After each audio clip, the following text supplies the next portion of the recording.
You ever get that feeling where you're just exhausted from thinking? It's this deep, convincing illusion that because our minds are so active, we must be making progress. So today, let's break down why that happens and what's really going on beneath the surface. See, it all starts with this feeling. Your mind is active, right? The gears are turning, and you can almost feel the energy being spent.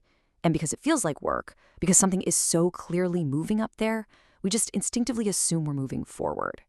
It's a really powerful, but often pretty misleading assumption. And what is all this activity producing? Well, it's a flood of stuff. New angles to consider, these super detailed multi-step plans, endless what-if scenarios. You're basically mapping out the entire chessboard, playing out every single potential move.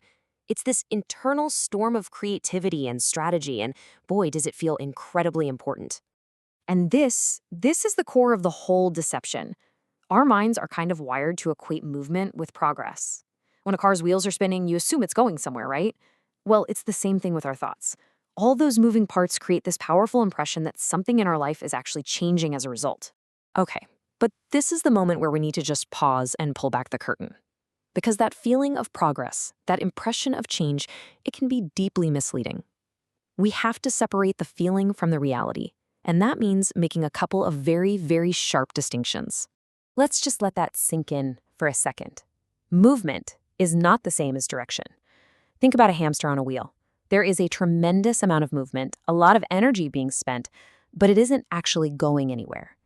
Our thinking can be just like that, spinning furiously in place without any real forward vector. And here's the second crucial point. Just like movement needs direction, well, thinking needs action to create any real change. You can have the most brilliant, perfectly thought out plan in the world, but until you take a tangible step, it's just an idea. It's just potential, not a reality. So, what is overthinking really? Well, it's not always a sign of deep intellect or careful planning. A lot of the time, it's just hesitation in disguise. It's this sophisticated defense mechanism that lets us delay things while still giving us that comforting feeling of being productive. It protects us from the risk of actually taking action. This is why it is so tricky to spot from the inside. I mean, look at these points. You can see the perfect trap. On the surface, nothing appears to be wrong. You're being thoughtful, you're being careful, your mind, the system, feels completely engaged and busy. But when you really audit the results, you find that final, damning piece of evidence. Despite all the activity, nothing has actually moved forward. So after deconstructing this whole illusion, after understanding how our minds can trick us into mistaking activity for achievement, we're left with one fundamental question. It's not about whether you're thinking, it's about the purpose of that thinking.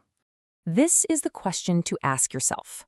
Are you using your thoughts as a launchpad to move forward, to make a decision, to take a step, or has the process of thinking become the destination itself, a comfortable, safe substitute for the difficult work of actually doing?